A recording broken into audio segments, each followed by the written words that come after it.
Panji, Iya, Usisa. Ibu. Yang Iya, jadi host saya serahkan ke kamu dahulu ya. iya, baik, Bu. Ya, karena saya sudah bilang Bu Iing belum bisa menemani kalian hari ini, saya masih ada di rumah duka ya. Sepupu saya tadi pagi meninggal dan ini saya masih ada di rumah duka ya. Ya Panji ya. Baik, Ibu. Baik.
Assalamualaikum warahmatullahi wabarakatuh.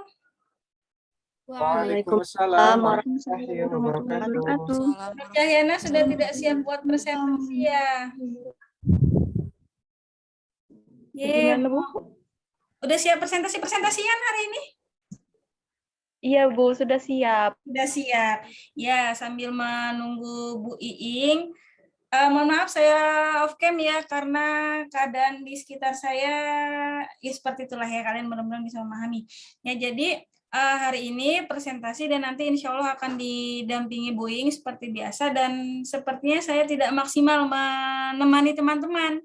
Tapi tenang, sudah saya record ya, sudah saya rekam layar, dan semoga nanti malamnya atau keesokan harinya saya bisa memutar ulang rekaman ini biar saya juga bisa melihat dan menilai teman-teman ya. Oke. Mau langsung dimulai presentasi atau mau menantikan Bu Iing hadir dahulu? Bagaimana? Nur Cahyana? Bingung Nur Cahyana. Baiknya gimana coba Nur Cahyana?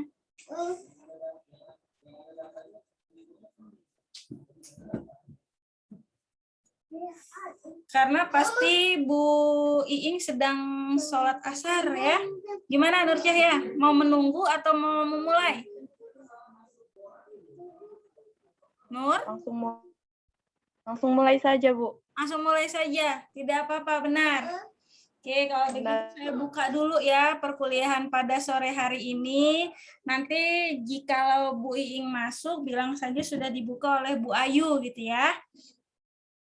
Oke, Assalamualaikum warahmatullahi wabarakatuh. Waalaikumsalam warahmatullahi wabarakatuh. Terima kasih kepada teman-teman mahasiswa mata kuliah psikolinguistik kelas 5B. Mohon maaf saya hari ini tidak maksimal ya, karena tadi pagi ada berita duka sepupu saya, teman kecil saya, masih seumuran saya ya, meninggal dunia dan meninggalkan anak 2, masih umur 3 tahun dan 18 hari ya.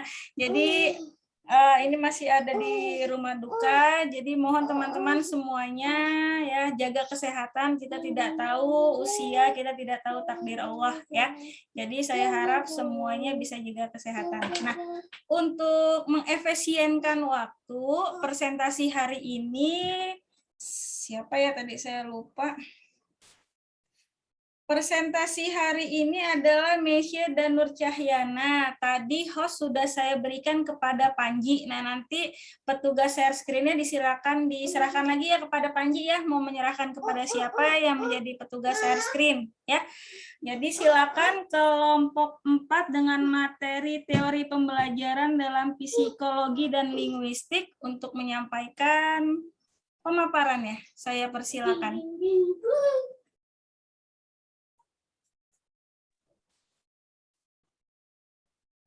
Baiklah, terima kasih kepada Ibu Ayu yang sudah mempersilakan saya sebagai moderator untuk mempelopori presentasi hari ini dari kelompok. Untuk petugas share screen siapa ya? Kepada teman-teman. Saya moderator. Oh, Asti, oke. Baiklah.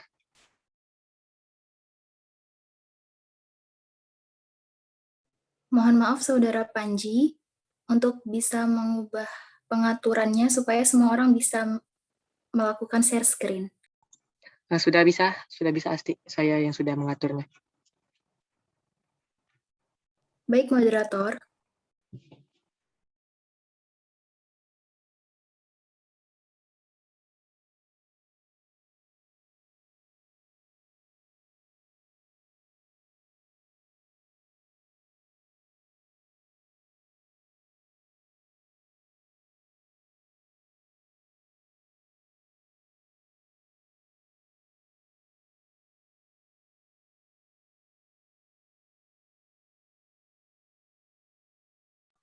Baiklah, terima kasih Asti yang sudah men-share screen PPT dari kelompok 4. Bismillahirrahmanirrahim. Assalamualaikum warahmatullahi wabarakatuh. Waalaikumsalam Waalaikumsalam warahmatullahi warahmatullahi wabarakatuh. Perkenalkan, nama saya Rahman Andrabel dengan NPM 1913041022 yang bertugas sebagai moderator dalam presentasi kelompok 4 hari ini. Kelompok 4 yaitu materinya adalah teori-teori pembelajaran dalam psikologi dan linguistik yang dibawakan oleh yang pertama Meisya Anggraini dengan NPM 1913041022 dan Nur Cahyana dengan NPM 1913041020. Baiklah, kita langsung saja kepada pemateri pertama, disilakan.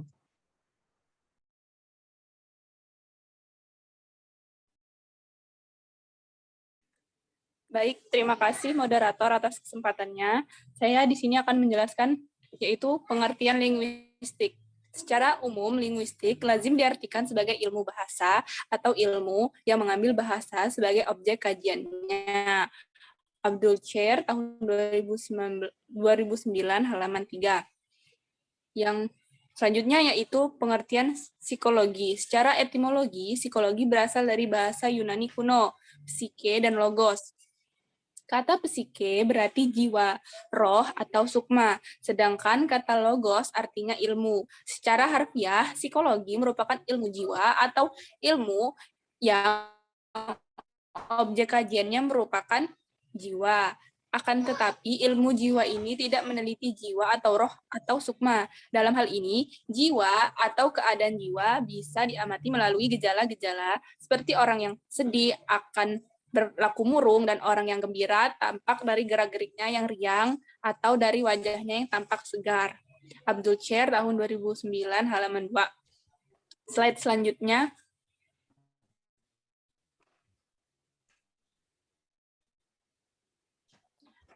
Pengertian pembelajaran. Secara umum, pembelajaran dapat diartikan sebagai suatu proses pemberian latihan atau pengalaman terhadap seseorang atau sekelompok orang agar terjadi perubahan tingkah laku yang relatif tetap pada seseorang atau kelompok orang itu.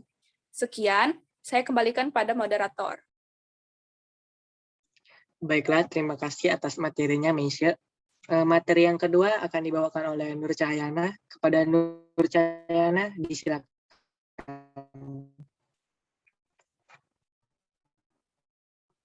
Baik, terima kasih moderator atas kesempatan kepada saya. Saya akan menjelaskan terkait teori pembelajaran dalam psikologi dan linguistik. Teori yang pertama yaitu teori Ferdinand de Saussure. Ferdinand de Saussure merupakan seorang ahli linguis dari Swiss dan sering dianggap sebagai bapak atau pelopor dari modern.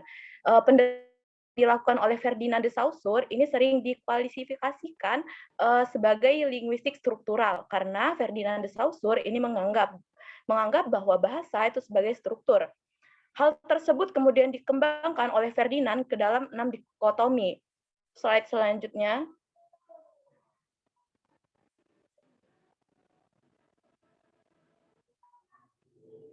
Slide selanjutnya.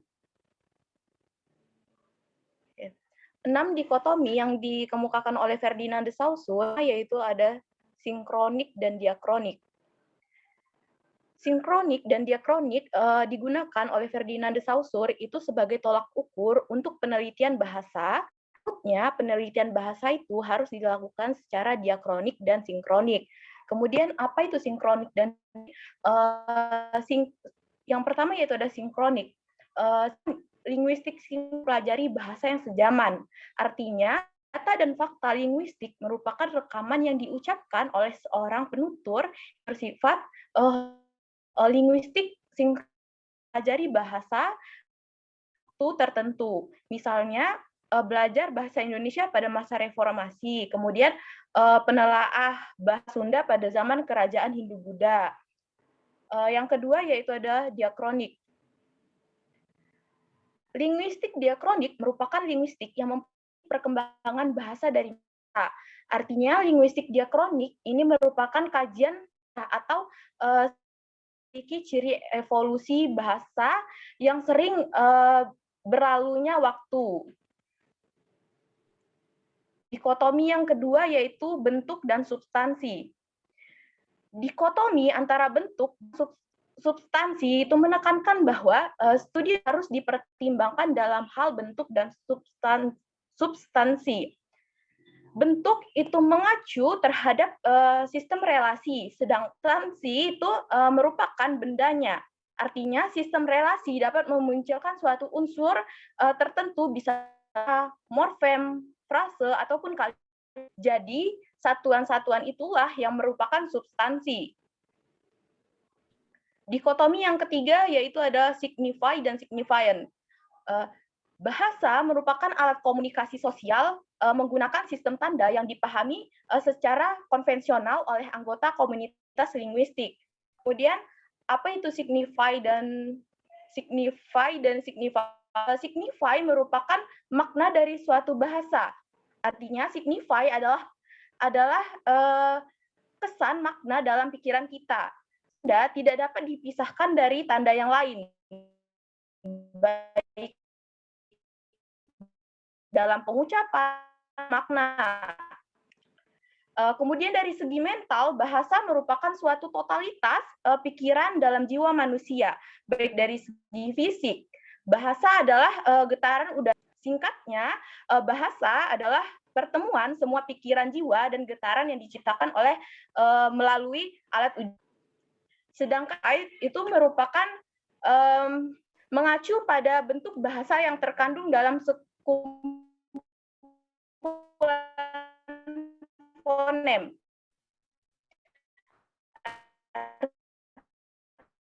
Artinya, ini sistem fonologis adalah gambaran citra bunyi atau kesan psikologis bunyi yang terjadi di dalam pikiran kita. Di keempat yaitu ada inisial.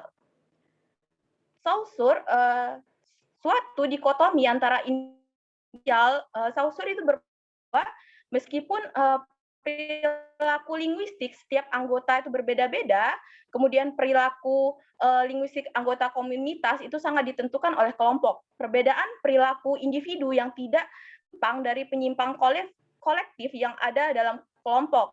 Seorang hanya dapatkan kalimat tertentu bila dia pernah mengenal, atau dengan kata lain, kalimat yang diungkapkannya itu telah ada di masyarakat. Saussure menekankan bahwa bahasa itu merupakan fakta sosial. Dikotomi yang kelima yaitu language dan parol. Merupakan bahasa yang konkret yang keluar dari mulut seorang.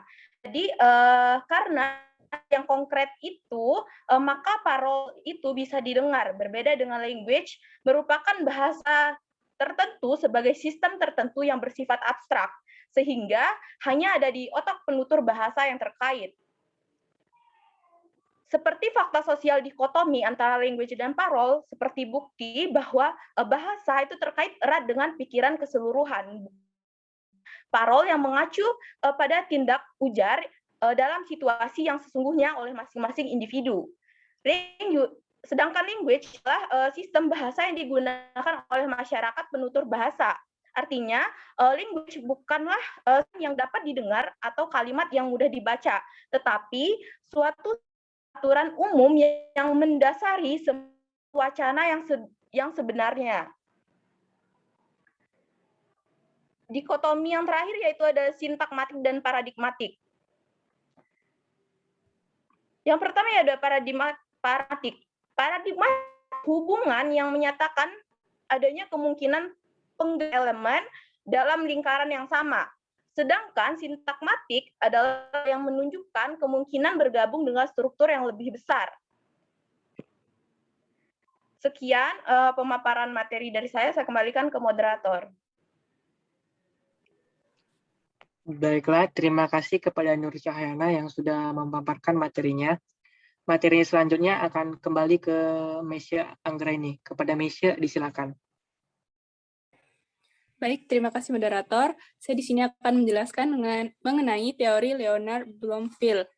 Leonard Bloomfield, seorang tokoh linguistik Amerika yang merupakan seorang penganut paham mentalisme yang beriringan dengan teori psikologi Wald. Lalu, beliau menentang keras mentalisme dan beralih dengan mengikuti aliran perilaku atau behaviorisme. Tentu hal ini berpengaruh pada perkembangan linguistik Amerika. Bloomfield menjelaskan makna semantik melalui rumus-rumus behaviorisme, sehingga makna menjadi tidak dikaji oleh linguis lainnya yang menjadi pengikut Bloomfield. Teori linguistik Bloomfield didasarkan pada asumsi karena kita tidak dapat mungkin mengetahui bahwa tuturan di bagian dalam suatu masyarakat tutur. Oleh sebab itu, tidak mungkin kita bisa menunjukkan pola-pola yang kita temui dalam beberapa bahasa berlaku juga pada bahasa-bahasa lain. Kita tidak dapat membuktikan bahwa lambang-lambang ujaran dihubungkan dengan makna, karena tidak mungkin mengenal satu persatu makna itu dalam data. Menurut Bloomfield, bahasa itu terdiri dari sejumlah isyarat atau tanda berupa unsur vokal, bunyi yang dinamai bentuk-bentuk linguistik. Setiap bentuk adalah sebuah kesatuan isyarat yang berbentuk fonem-fonem. Bloomfield tahun 1933, halaman 158. Slide selanjutnya.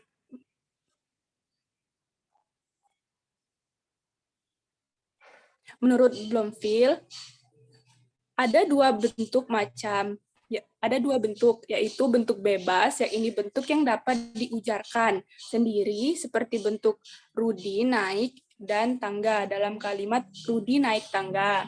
Bentuk terikat, yaitu bentuk linguistik yang tidak bisa diujarkan sendiri, seperti bentuk pe pada kata pemana dan bentuk an pada kata panahan.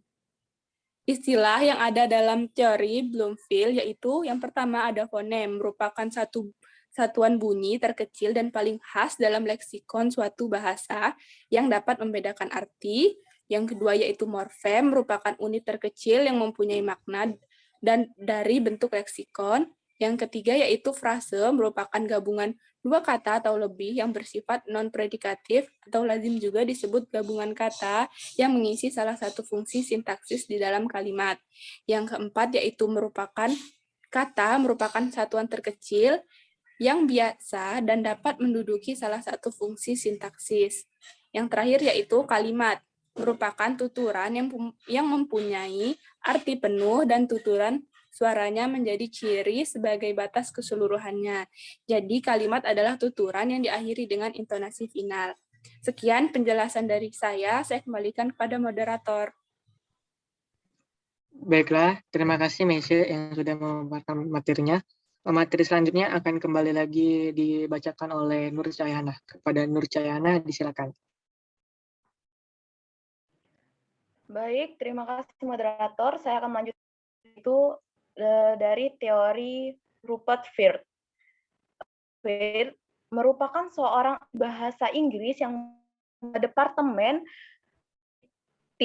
linguistik di London pada tahun 1994. Menurut Firth, linguistik yang paling penting adalah konteks. Teori Firth memiliki konteks fonologi, morfologi, leksikon, dan situasi. Bahasa adalah tempat dari konteks ini. Setiap konteks memiliki peran lingkungan untuk setiap unsur atau tataran bahasa. Menurut Firth, struktur bahasa itu terdiri dari 5 tingkatan, yaitu ucapan, kosakata, bentuk, taksis, dan makna. Unsur pada tingkatan fonetik adalah yang menjadi unsur dalam tingkatan morfologi, yaitu morfem, yang menjadi unsur dalam tingkatan sintaksis, yaitu sintaksis, unsur dalam tingkatan semantik, yaitu kategori semantik. Kemudian Firth berfokus pada tingkat fonetik dan tingkatan semantik. Lapisan lainnya kurang terlihat. Fonologi terbatas pada bunyi yang ditemukan dalam kata-kata. Bentuk yang meragukan di suatu tingkat dan tidak selalu meragukan di tingkat lain. Makna di sebuah kata merupakan hubungan antara suatu unsur pada satu tingkatan dengan konteks suatu unsur pada tingkatan yang sama. slide selanjutnya.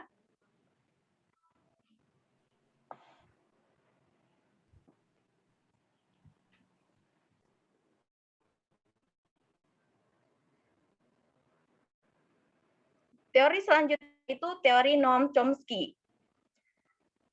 Pandangan nativistik yang dipelopori oleh Noam Chomsky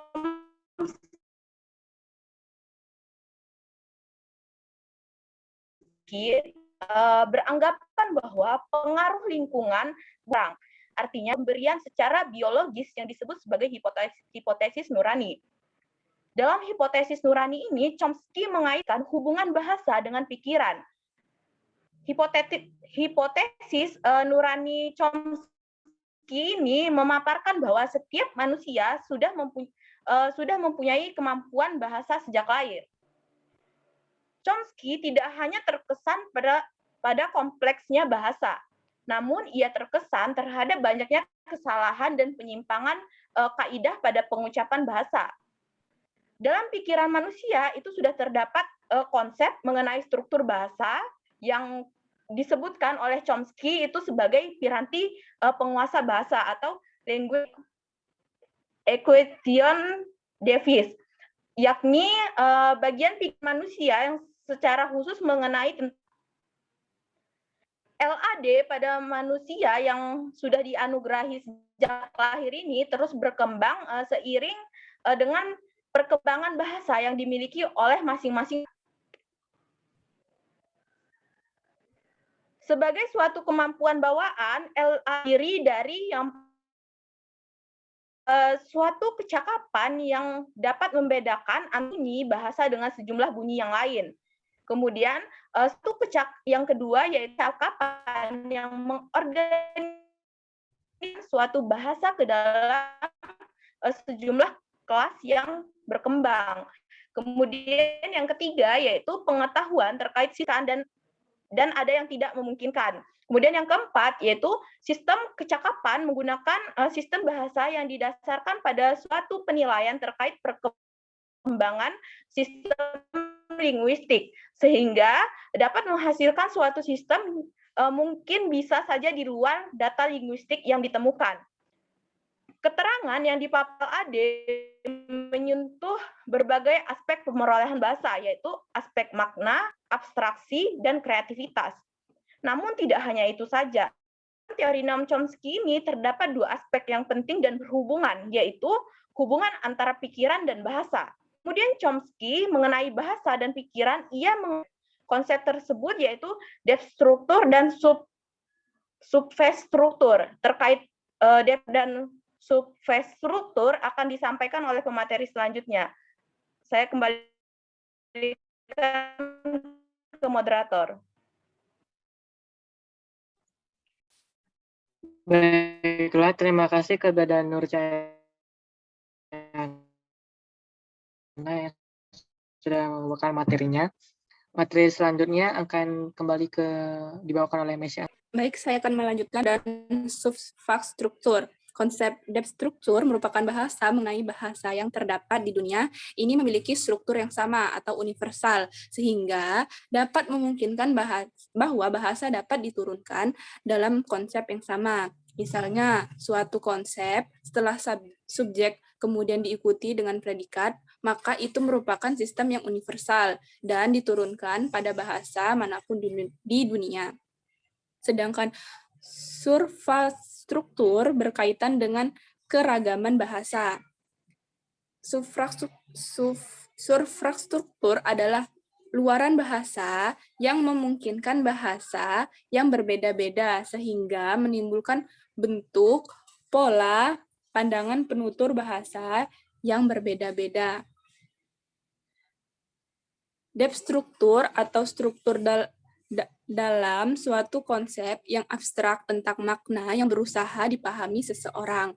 Hasilnya berupa kalimat atau bunyi yang disebut subfrastruktur atau struktur luar. Dengan demikian, aspek yang berkaitan dengan semantik merupakan bagian dari depth struktur, sedangkan aspek sintaksis dan fonetik merupakan bagian dari subfrastruktur. Slide selanjutnya.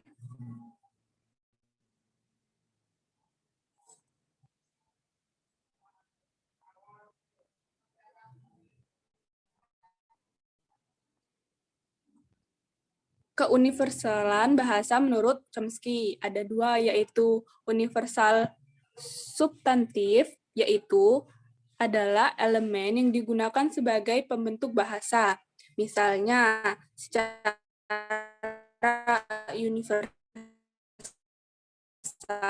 bahasa di dunia dikenal dengan itu universalisi bahasa yang bergantung pada penggunaan masyarakat, sehingga keuniversalan bahasa itu merupakan hasil dari pengolahan bahasa dalam pikiran manusia. Sekian penjelasan dari saya kembalikan kepada moderator.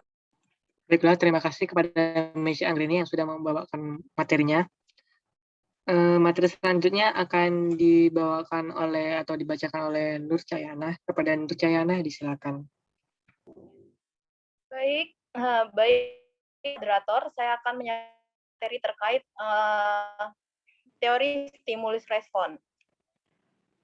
Teori stimulus yang memiliki pandangan perilaku berbahasa bermula dengan hadirnya stimulus yang berupa rangsangan atau aksi, sedangkan respon berupa reaksi atau gerak balas.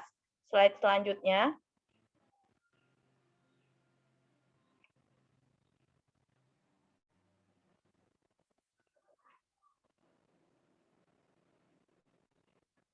Teori stimulus respon yang pertama yaitu ada teori behaviorisme dari John B. Watson. John B. Watson, tokoh aliran teori behaviorisme. Watson dalam Saifuddin tahun 2018 halaman 105 itu menekankan pada aspek apa yang dirasakan secara langsung pada perilaku bahasa dan terkait hubungan antara stimulus pada sekelilingnya. Kemudian berdasarkan teori Watson dalam Saifuddin tahun 2018 halaman 105, semua bentuk perilaku termasuk respon atau tindak balas yang ditimbulkan oleh adanya stimulus atau rangsangan. Jika suatu rangsangan sudah dapat diamati dan dapat diketahui, maka balas dapat diprediksi. Watson dalam Saifuddin tahun 2005 menolak pengaruh naluri dan kesadaran terhadap perilaku. Karena menurut Watson, perilaku dapat dipelajari dari hubungan stimulus dan respon. Teori yang kedua yaitu ada teori Skinner. Pandangan yang dipelopori oleh Skinner itu merupakan pandangan yang menekankan pada penguasaan bahasa yang dikendalikan dari luar, yaitu stimulus yang berasal dari lingkungan. Bahasa merupakan suatu yang kompleks di antara perilaku lainnya. Untuk istilah bahasa, mereka lebih suka istilah perilaku verbal agar terlihat kemiripan dengan perilaku yang dipelajari. Menurut Skinner dalam Saifuddin tahun 2018 halaman 106, perilaku verbal adalah yang dikendalikan oleh akibat. Jika perbuatan terus diulang, maka dapat saja menimbulkan positif atau negatif. Perkembangan bahasa merupakan kemajuan dari verbal sampai kemampuan berkomunikasi matang melalui prinsip stimulus respon dan peniruan-peniruan. Teori stimulus respon selanjutnya itu teori Pavlov. Teori yang dicetuskan oleh Pavlov itu menjadi lahirnya teori stimulus respon. Pavlov dalam Saifuddin tahun 2018 halaman 107 memberikan bahwa itu hadir dari rangkaian respon yang akan berdasarkan teori Pavlov itu kemampuan seorang dalam membentuk respon itu dibiasakan dengan hubungan dengan jenis sistem yang digunakan. Slide selanjutnya.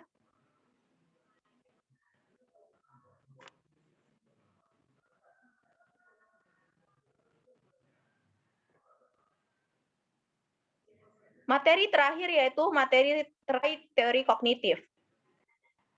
Teori kognitif adalah suatu kemampuan berbahasa yang berasal dari bahasa secara kognitif merupakan proses berpikir yang kompleks karena berkaitan dengan lapisan bahasa yang paling dalam. Lapisan bahasa tersebut itu meliputi persepsi, makna, emosi, ingatan, dan pikiran. Dapat dikemukakan bahwa pendekatan kognitif itu menjelaskan, yang pertama, dapat mempelajari bahasa, maka mempelajari bagaimana kita berpikir. Kemudian yang kedua, terjadi belajar dan kegiatan mental internal dalam diri. Kemudian yang ketiga, belajar bahasa merupakan proses belajar yang paling berdasarkan salah seorang tokoh teori kognitif, yaitu Jean Piaget, menyatakan bahwa bahasa yang kompleks adalah bukan bahasa yang diberikan oleh alam dan juga bukan dari lingkungan yang dipelajari. Namun, bahasa yang kompleks itu lahir dan berkembang sebagai akibat dari interaksi terjadi secara terus-menerus antara tingkatan kognisi dan dengan lingkungan lingualnya. Maka dalam hal ini perkembangan bahasa pada seorang itu tergantung pada keterlibatan kognitif dan lingualnya. Terima kasih, saya kembalikan ke moderator.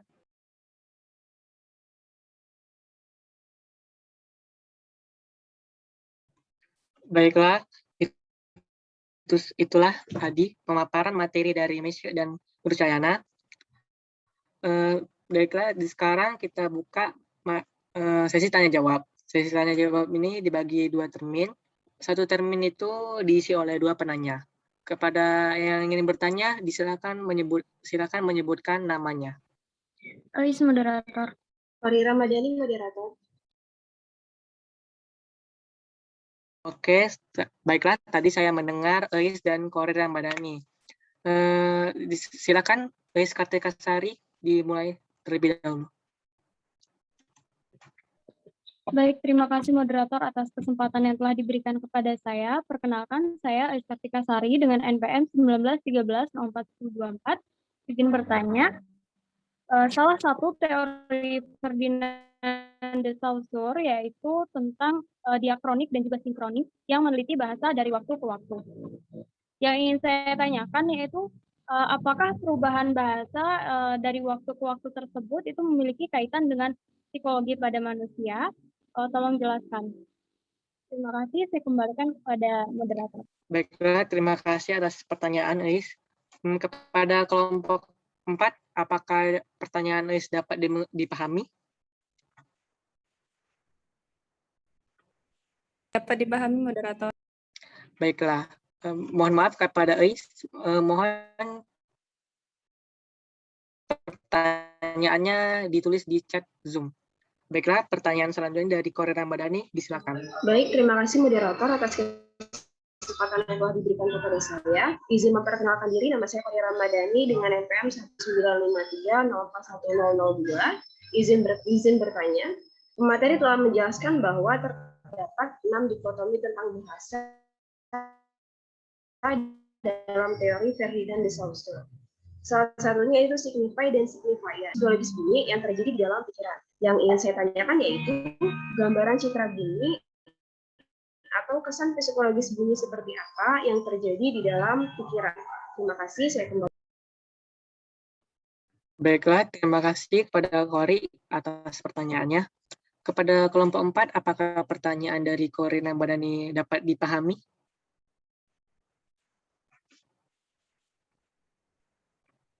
Dapat dipahami, moderator.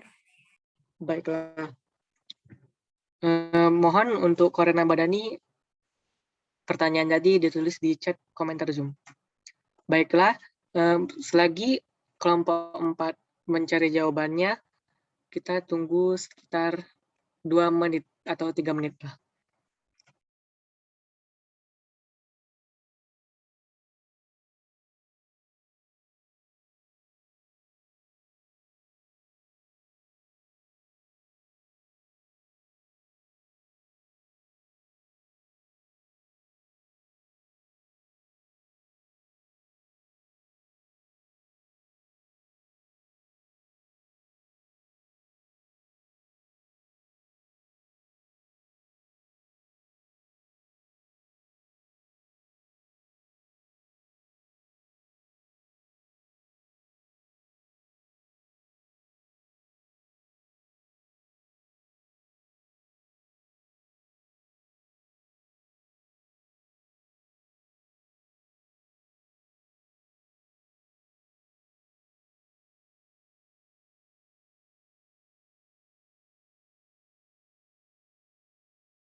Apakah hanya 2 orang penanya itu moderator? Tidak ada lagi yang bertanya? Atau memang dibatasi hanya 2? Hanya dibatasi 2, Ibu. Hanya dibatasi 2? Iya. Ayo, cepat cara berpikirnya. Masa itu kok lama sekali, penyaji? Kami akan menjawab pertanyaan moderator. Ya. Baiklah, pertanyaan siapa? Nur Cahyana? Pertanyaan dari saudari Ois. Oh, baiklah, disilakan. Baiklah, saya Nur Cahyana akan menjawab pertanyaan dari saudari Ois yang inti pertanyaannya, apakah perubahan bahasa dari waktu ke waktu tersebut itu memiliki kaitan dengan psikologi? Menurut kami, menurut kelompok kami, yaitu perubahan dari waktu ke waktu itu memiliki kaitan dengan psikologi manusia. Sebab seperti yang dikemukakan oleh Noam Chomsky, dalam pikiran manusia itu terdapat konsep mengenai struktur bahasa yang sistem tersebut disebut oleh Chomsky itu sebagai piranti penguasa bahasa atau LAD, yakni bagian pikiran manusia yang secara khusus itu mengenai tentang bahasa. LAD pada manusia yang sudah dianugerahi sejak lahir itu terus berkembang seiring dengan perkembangan bahasa yang dimiliki oleh masing-masing manusia. Artinya, bahasa semakin mengalami perubahan dari waktu ke waktu, maka proses berpikir atau psikologi pada manusia itu terus-menerus berkembang yang disesuaikan dengan situasi dan kondisi berbahasa pada masing-masing manusia. Sekian yang dapat saya sampaikan, saya kembalikan ke moderator. Baiklah, terima kasih atas jawabannya Nur Cahyana. Kepada teman-teman yang lain, adakah yang ingin menambah ataupun menyanggah jawaban dari Nur Cahyana? Ade Irma, moderator. Baiklah, kepada Ade Irma disilakan. Baik, terima kasih moderator atas kesempatan yang telah diberikan. Sebelumnya, perkenalkan, saya Ade Irma Putri Maiditra dengan NPM 1913041012. Saya setuju dengan pendapat pemateri bahwa perubahan bahasa berkaitan dengan psikologi manusia. Izin menambahkan, menurut Pujo Sudarmo, proses perubahan bahasa itu bermacam-macam. Paling tidak ada 2 macam yang bisa diidentifikasi, yakni yang pertama perubahan internal, yaitu perubahan yang terjadi pada sistem gramatikalnya. Kemudian yang kedua yaitu perubahan eksternal, yaitu perubahan yang disebabkan oleh datangnya pengaruh dari bahasa lain. Kemudian untuk pertanyaan dari saudari Eis, lebih merujuk kepada perubahan bahasa secara internal karena dalam hal ini berkaitan dengan psikologi pada manusia. Contohnya seperti pola intonasi kalimat dan pola urutan frasa dalam kalimat. Perubahan tersebut bermula pada perilaku para penutur dalam kehidupannya sehari-hari untuk saling menyesuaikan diri, kemudian disusul oleh kecenderungan berinovasi pada kelompok masyarakat yang sudah akrab. Nah, perubahan ini lama-kelamaan dapat diikuti oleh perubahan lain secara berantai, yang akhirnya menjadikan bahasa-bahasa tersebut berbeda-beda satu sama lain, sehingga dapat dikatakan bahwa perubahan bahasa berkaitan dengan psikologi pada manusia. Demikian yang dapat saya sampaikan. Saya kembalikan ke moderator. Baiklah, terima kasih kepada Ade atas tambahan jawaban dari Nur Cahyana. Apakah ada teman-teman yang lain yang ingin menambah jawaban ataupun menyanggah jawaban dari Nur Cahyana dan Ade Irma?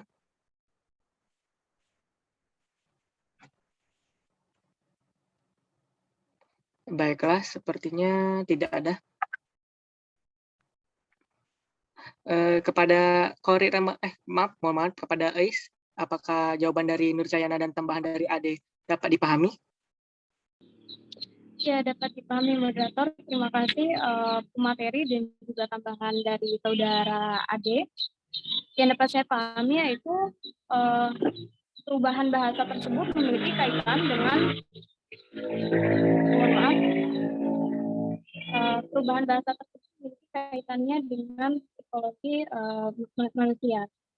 Bahasa ini mengalami perubahan. Jika bahasa mengalami perubahan, maka proses berpikir atau psikologi manusia itu terus berkembang. Kemudian dari tambahan dari saudara Ade yaitu terdapat 2 macam perubahan bahasa. Yang pertama yaitu internal, yang berubah pada sistem gramatikal. Kemudian yang kedua yaitu perubahan bahasa secara eksternal, yaitu adanya perubahan dari pengaruh dari bahasa lain. Demikian yang dapat saya pahami, saya kembalikan. Baiklah, terima kasih atas pemahamannya Ais Kartika. Kepada kelompok 4, apakah ingin menjawab pertanyaan dari Kori Ramadhani? Sudah, moderator, saya akan menjawab pertanyaan dari Kori. Baiklah, disilakan Meisya Anggreni.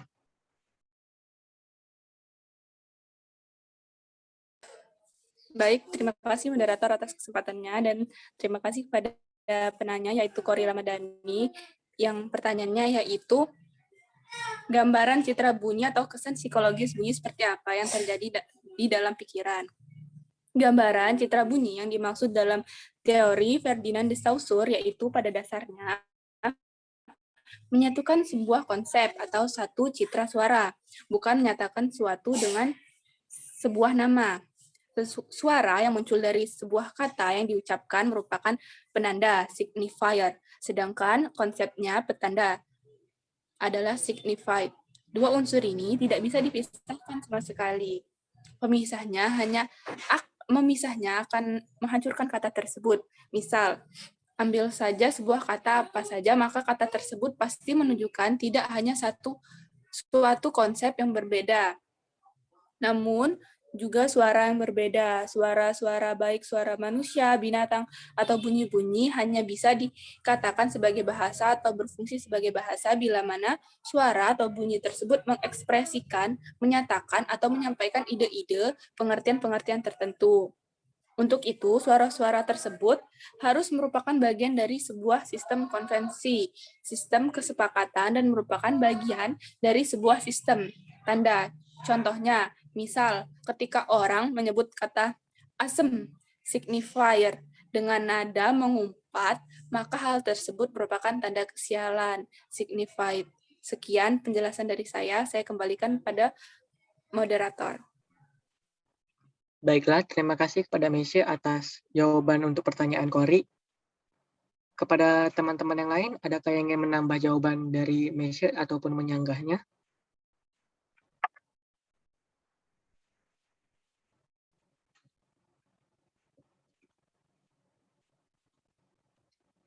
Baiklah, sepertinya tidak ada. Kepada Kori Ramadhani, apakah jawaban dari Meisya Anggreni dapat dipahami? Baik, terima kasih moderator dan terima kasih kepada pemateri yang telah menjawab pertanyaan saya. Yang dapat saya pahami yaitu gambaran citra bunyi atau pesan psikologis bunyi yang terjadi dalam pikiran yaitu sebuah konsep suatu suara yang muncul dari kata yang diucapkan. Kemudian suara tersebut dikatakan sebagai bahasa apabila suara atau bunyi tersebut mengekspresikan dan menyampaikan ide tertentu. Terima kasih, saya kembalikan kepada moderator. Baiklah, terima kasih Kori Ramadhani atas pemahamannya. Mohon maaf, termin pertama ditutup. Baiklah, saya buka termin kedua yang diisi oleh dua penanya. Yang kepada yang ingin bertanya, disilakan menyebutkan namanya. Winda, moderator.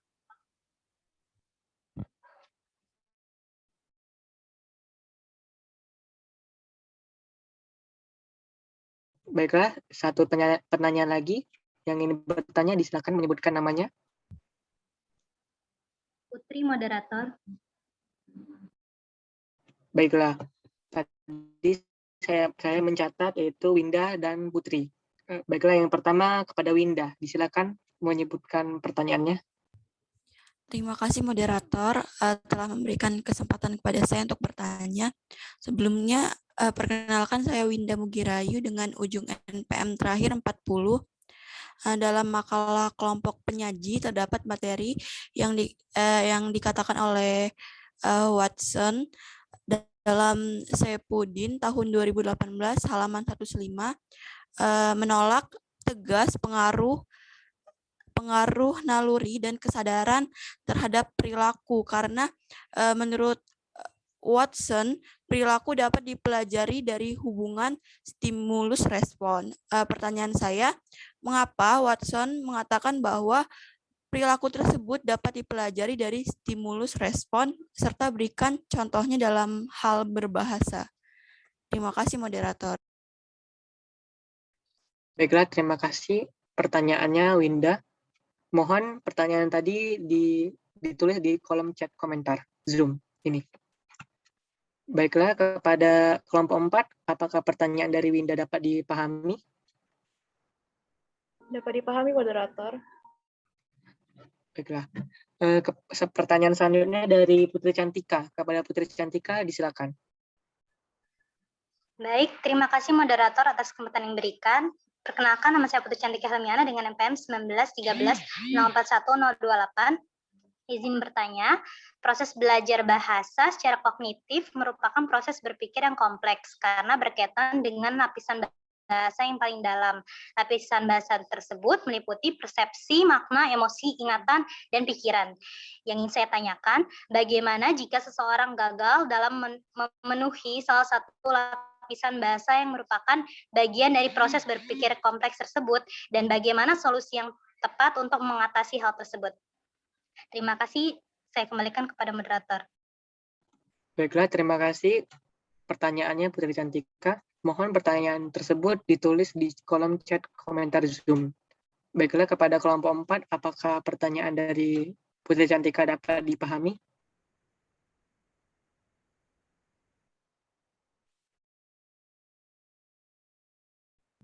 Dapat dipahami, moderator. Jawab pertanyaan tersebut, kita menunggu sekitar 2 menit.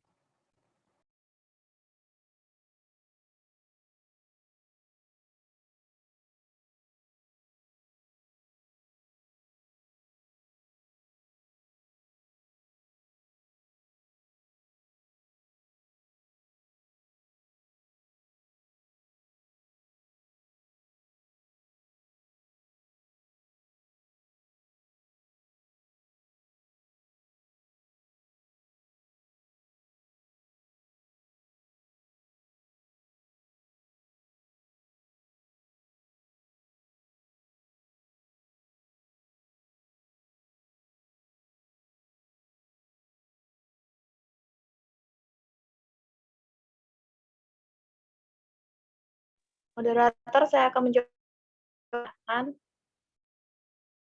Baiklah, menurut saya pertanyaan untuk siapa? Saya akan menjawab pertanyaan dari saudara. Oh, baiklah, disilakan menurut saya menjawab pertanyaan Putri Cantika.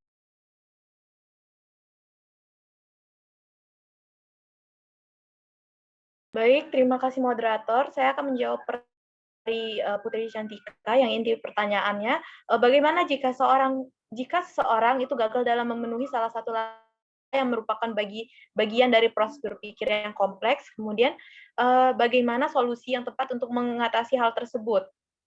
Baiklah, izin menjawab. Menurut kelompok kami, jika seorang gagal dalam memenuhi salah satu lapisan bahasa sebagai bagian dari proses berpikir yang kompleks, misalnya pada pikiran.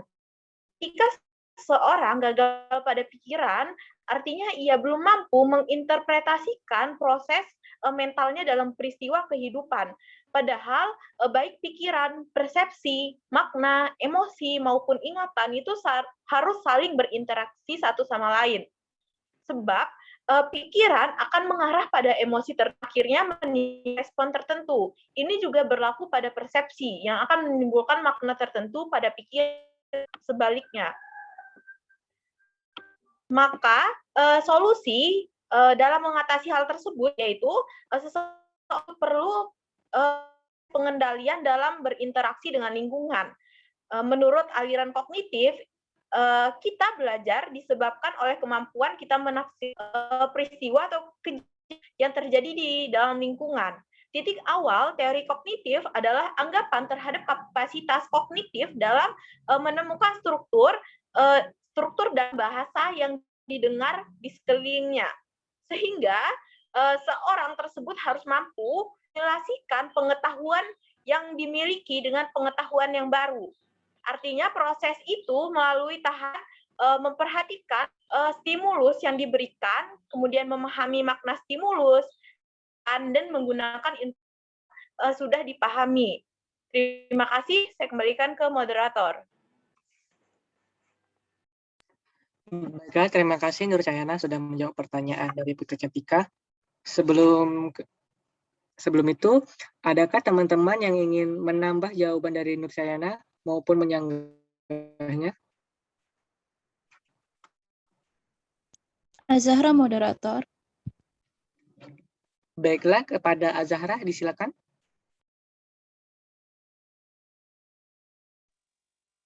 Baik, terima kasih atas kesempatan yang telah diberikan moderator kepada saya. Nama saya Azahra Zatil Irfani dengan NPM 1913041030. Izin menambahkan jawaban dari pertanyaan saudari Putri Cantika, yaitu bagaimana jika seseorang gagal dalam memenuhi salah satu lapisan bahasa yang merupakan bagian dari proses berpikir kompleks, dan bagaimana solusi yang tepat untuk mengatasi hal tersebut. Baik, saya setuju dengan jawaban dari kelompok penyaji, yaitu konsep sentral teori kognitif adalah kemampuan berbahasa anak berasal dari kematangan kognitifnya.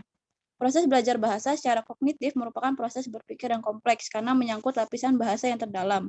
Lapisan bahasa tersebut meliputi ingatan, persepsi, pikiran, makna, dan emosi yang saling berpengaruh pada struktur jiwa manusia. Bahasa ini dipandang sebagai manifestasi dari perkembangan aspek kognitif dan afektif yang menyatakan tentang dunia dan diri manusia itu sendiri. Jadi apabila seseorang gagal dalam memenuhi salah satu lapisan bahasa yang merupakan bagian dari proses berpikir kompleks, maka proses belajar bahasa secara kognitifnya tidak akan dapat berlangsung secara maksimal dan sempurna. Misalnya, seorang anak gagal dalam memenuhi lapisan bahasa yaitu ingatan, maka ia dapat diartikan belum memiliki pemahaman yang sempurna dan belajar bahasa secara kognitifnya, sehingga ia belum dapat memiliki ingatan yang baik terhadap pemerolehan dan pemahaman bahasanya. Cara untuk mengatasinya yaitu dengan melakukan dan mengembangkan interaksi yang terus-menerus antara tingkat fungsi kognitif anak dan lingkungan lingualnya, serta mengikuti tahapan perkembangan belajar bahasa dengan baik dan maksimal. Tahapan tersebut meliputi yang pertama asimilasi, proses penyesuaian pengetahuan baru dengan struktur kognitif. Yang kedua yaitu akomodasi, proses penyesuaian struktur kognitif dengan pengetahuan baru. Yang ketiga yaitu diskuilibrasi, yaitu proses penerimaan pengetahuan baru yang tidak sama dengan yang telah diketahuinya. Yang keempat yaitu ekuilibrasi, atau proses penyeimbang mental setelah terjadi proses asimilasi. Berdasarkan pola tahapan perkembangan tersebut, terdapat proses untuk memperhatikan stimulus yang diberikan, memahami makna stimulus, menyimpan dan menggunakan informasi yang sudah dipahami, sehingga ingatan dalam proses belajar bahasanya akan berlangsung secara maksimal dan ia akan berperan aktif dalam proses belajar bahasanya. Sekian tambahan jawaban dari saya kembalikan kepada moderator. Terima kasih. Baiklah, terima kasih Azahra yang sudah menambah jawaban dari Nur Cahyana tadi. Kepada teman-teman yang lain, ada apa yang ingin menambah ataupun menyanggah?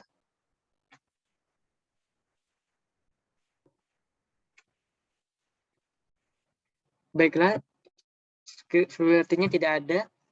Kepada Putri Cantika, apakah jawaban dari Nur Cahyana dan Azahra tadi dapat dipahami?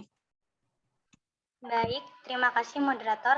Jawaban dari pemateri dan tambahan dari saudari Azahra dapat saya pahami.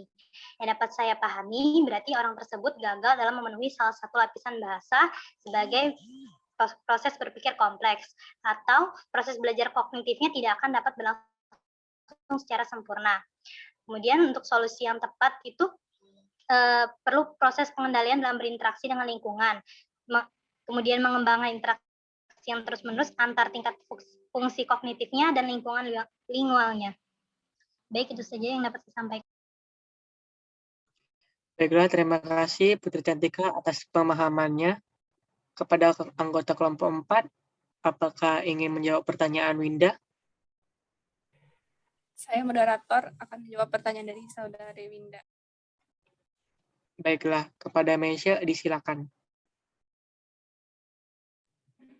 Terima kasih atas kesempatannya dan terima kasih pada nanya, yaitu Saudari Winda. Jawaban menurut kelompok kami, dalam proses pembelajaran, sebagian perilaku yang terjadi adalah akibat dari pengaruh dari lingkungan sekitar.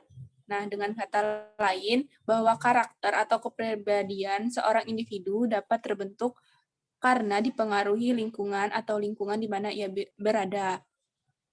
Stimulus dan respon yang dimaksud harus berbentuk tingkah laku yang dapat diamati dan dapat diukur. Dengan kata lain, meskipun ia mengaku adanya perubahan-perubahan mental dalam diri seseorang selama proses belajar, namun menganggap bahwa hal-hal tersebut sebagai faktor yang tak perlu diperhitungkan. Bahwa perubahan-perubahan mental dalam bentuk benak seseorang itu penting, namun semua itu tidak dapat menjelaskan apakah seseorang telah belajar atau belum karena tidak dapat diamati.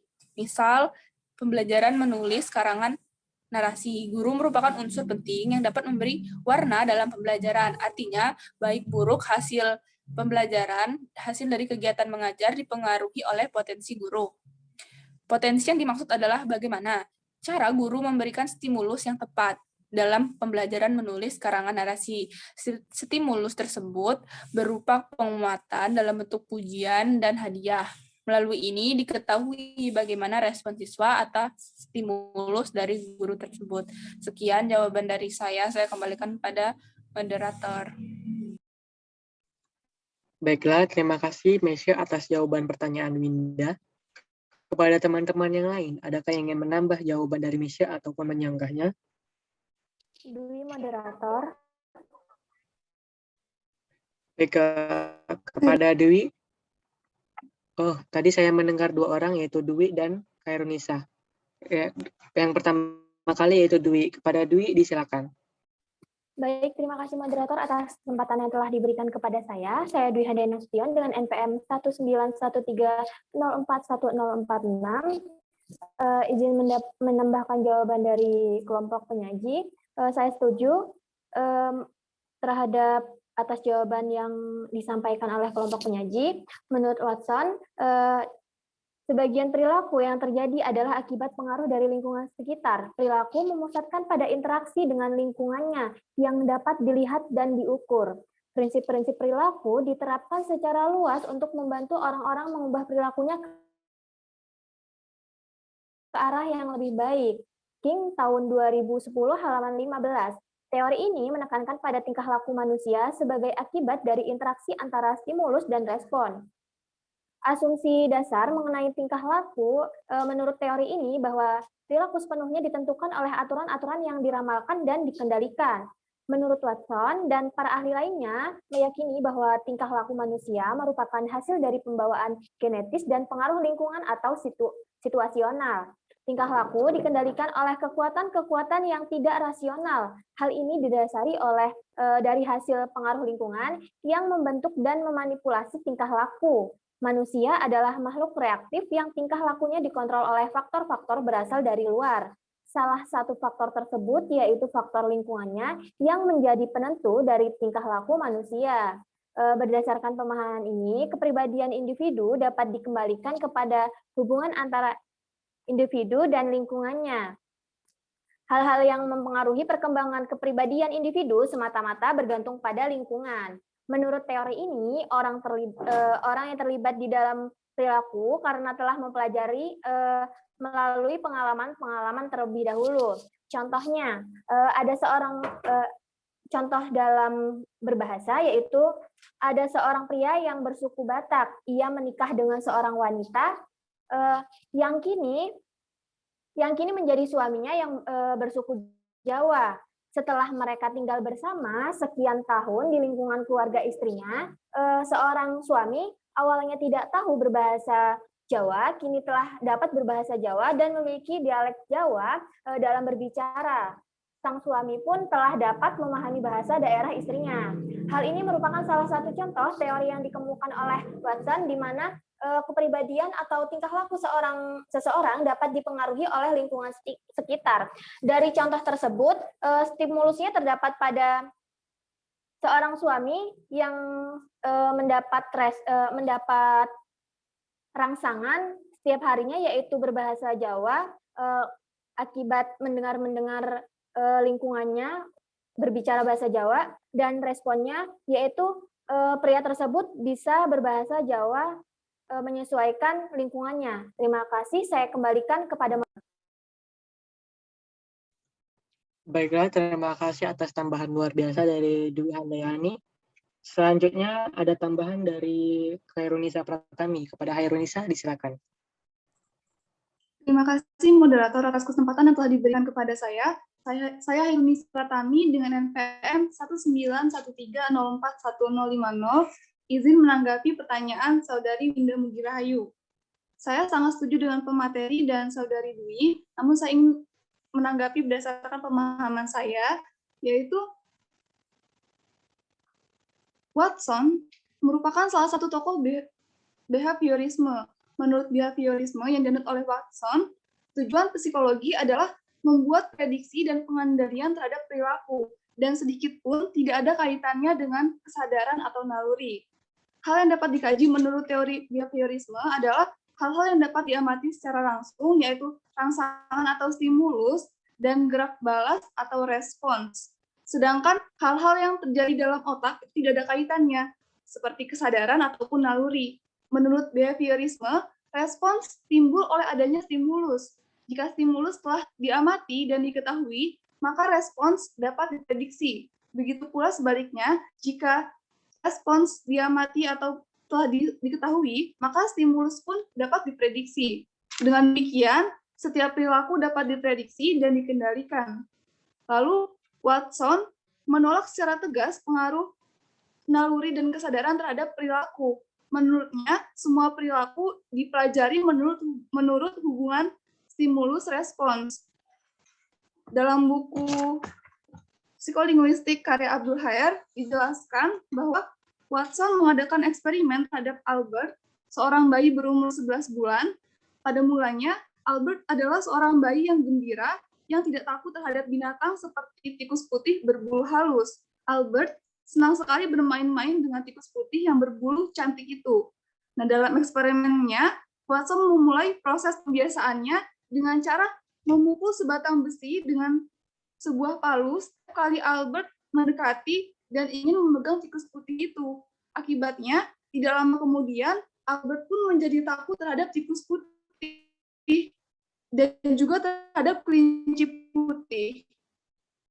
Bahkan terhadap semua benda berbulu putih, termasuk jenis jaket dan perimen itu. Watson menyatakan bahwa ia telah berhasil membuktikan bahwa pelaziman atau pembiasaan dapat mengubah perilaku seseorang secara nyata. Lalu lebih lanjut, dalam pembelajaran yang didasarkan pada hubungan stimulus-respons, Watson membagi dua prinsip penting, yaitu recency principle atau prinsip kebaruan dan frekuensi principle atau prinsip frekuensi. Menurut prinsip kebaruan, jika suatu stimulus baru saja menimbulkan respons, maka kemungkinan stimulus itu memberikan respon yang sama apabila langsung diberikan umpan balik daripada stimulus itu diberikan umpan balik setelah berselang waktu. Menurut prinsip frekuensi atau frekuensi principle, jika suatu stimulus diberikan lebih sering, lalu menimbulkan suatu respon, maka kemudian stimulus itu akan menimbulkan respon yang sama pada waktu yang lain. Saya akan memberikan contoh pada pembelajaran kelas 11, yaitu materi karya ilmiah. Pada materi tersebut terdapat cara penulisan daftar pustaka. Nah, misalnya, seorang guru memberikan sebuah stimulus, yaitu cara mudah menghafal dan memahami urutan penulisan daftar pustaka, yaitu Natajukoven, nama penulis, tahun, judul, kota terbit, dan penerbit. Nah, ketika murid tersebut diberikan stimulus tersebut secara berulang-ulang, maka di kemudian hari murid tersebut akan langsung paham jika ia harus menuliskan daftar pustaka, ia mengingat stimulus yang diberikan guru tersebut bukan berdasarkan naluri ataupun kesadarannya, bukan ia asal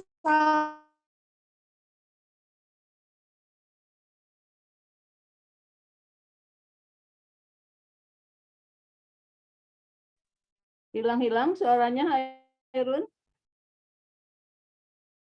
Gangguan jaringan. Apakah di tempat lain juga tidak terdengar? Ya, Ibu. Terputus, Bu. Iya, Ibu. terputus. Ya, gangguan jaringan mungkin. Saya kira hanya di tempat saya saja.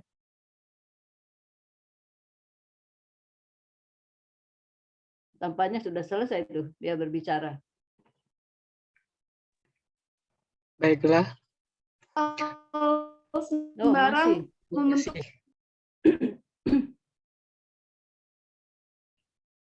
Mohon maaf, Nisa. Tadi suara pada saat Anda menjelaskan tadi terputus.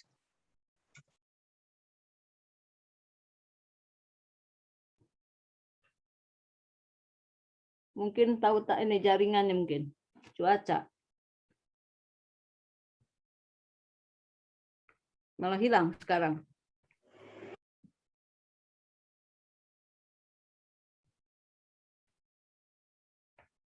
Hairun? Menghilang? Terpental? Seperti dari Zoom, Bu. Iya, terpental tampaknya. Ya, sambil menunggu Hairun, coba saya lihat satu persatu wajah Anda.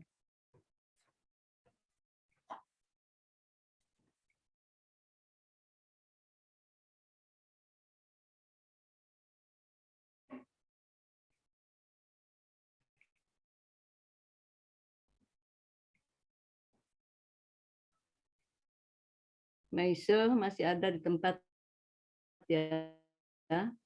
Siva, mana Siva? Hadir, Ibu. Ada Siva, alhamdulillah. Ajeng Pundi? Hadir, Ibu. Ada Ajeng, mana Ajeng? Wajahmu? Hadir, Bu.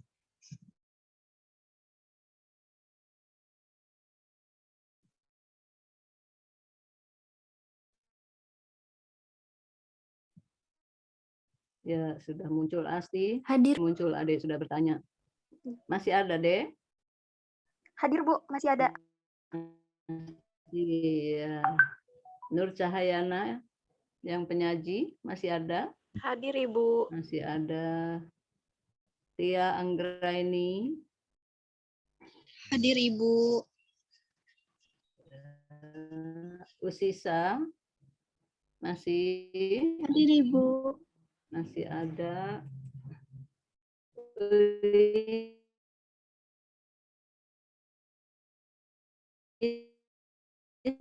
Masih ada, Is? Masih, Bu. Dwi Handayani. Hadir, Bu. Masih ada. Hadir, Bu. Muhammad Sahroni. Masih ada. Arnida. Ada, Bu. Ada. Ani Purwanti. Hadir, Bu. Ani masih. Aulia. Hadir, Ibu. Ada. Nida Faiza. Hadir, Ibu. Alhamdulillah. Kori Rahmadani. Hadir, Ibu. Alhamdulillah. Panji Sukoco. Panji. Di manakah dirimu? Halo Panji. Sedang mengajar mungkin di tempat lain ya. Hanya numpang nama saja. Panji.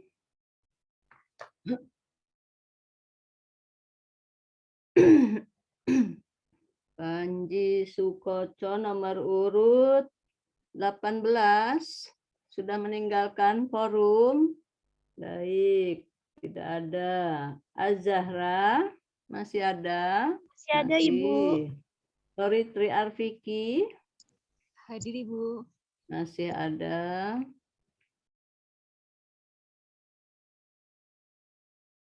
Ya, Koritri Arfiki, Rahman Anrabel, moderator. Hadir, Bu. Masih.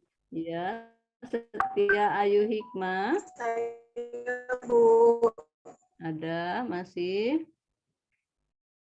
Ya. Lu. Hadir, Ibu.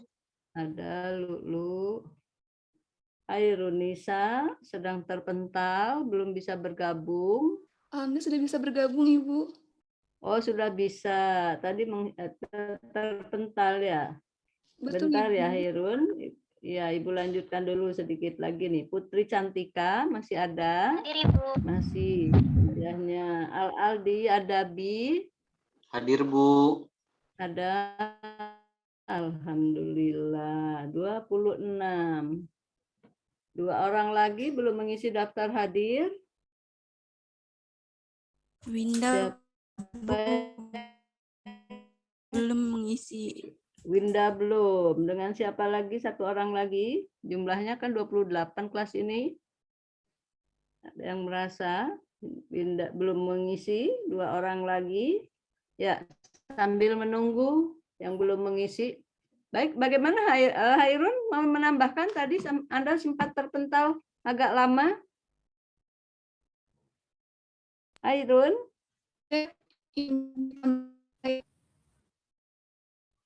Suaranya kok berdenting ya di tempat saya. Nah, itu jelas kalau wajah Anda. Masih dimatikan itu pelantang suaramu? Baik, izin mengulangi tambahan saya, Ibu. Ya, tadi sudah separuh jalan. Baik, saya langsung kasih contohnya saja ya, Bu. Ya, boleh. Menurut Watson,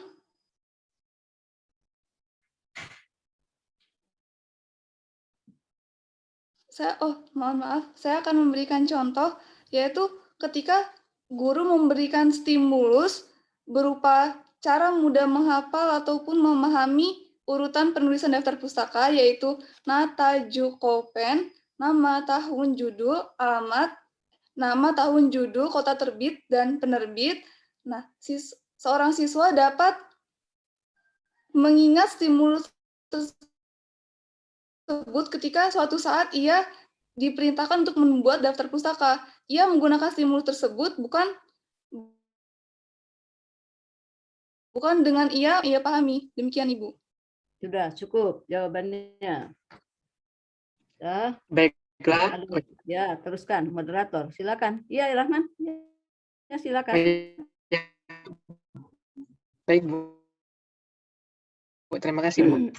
Baiklah, terima kasih kepada itu saja sudah cukup 2 orang penambah jawaban dari Mesya Anggraini. Kepada Winda, apakah jawaban dari Mesya dan tambahan dari Dwi dan Khairunisa dapat dipahami? Terima kasih moderator. Jawaban dari pemateri yaitu Saudari Mesya dan tambahan dari Saudari Dwi dan Khairunisa dapat saya pahami bahwa proses pembelajaran sebagai perilaku yang terjadi akibat dari lingkungan sekitar. Menurut Saudari Mesya tadi bahwa stimulus dan respon yang dimaksud itu harus terbentuk dari perilaku atau tingkah laku sehingga perilaku atau tingkah laku tersebut dapat diamati dalam proses pembelajaran yang terjadi kepada siswa. Sedangkan tambahan dari Saudari Dwi ini bahwa tingkah laku sebagai akibat dari stimulus dan respon. Contohnya tadi ada seorang pria yang bersuku Batak, kemudian pria tersebut menikah dengan wanita yang suku Jawa. Lama-kelamaan pria tersebut bisa menggunakan bahasa Jawa. Jadi stimulusnya itu ketika pria tersebut sehari-harinya mendengarkan istrinya berbahasa Jawa, sedangkan responnya itu suaminya tersebut bisa berbahasa Jawa. Sedangkan tambahan dari Saudari Nisa ini stimulus dan respon yang diberikan oleh seorang guru kepada siswanya, yaitu dengan cara menghafal, cara mudah menghafal daftar pustaka, yaitu nata jukopen. Sekian tanggapan dari saya kembalikan pada moderator. Baiklah, terima kasih kepada Winda atas pemahamannya. Baiklah, termin sesi tanya jawab kedua sudah selesai dan presentasi hari ini sudah juga selesai karena waktu sudah mendekati ingin habis. Saya tutup. Mohon maaf apabila ada kesalahan kata-kata dari saya. Saya tutup. Assalamualaikum warahmatullahi wabarakatuh. Waalaikumsalam warahmatullahi wabarakatuh. Baik, anak-anakku. Tadi Ibu belum sempat menyapa kalian. Assalamualaikum warahmatullahi wabarakatuh. Waalaikumsalam warahmatullahi wabarakatuh.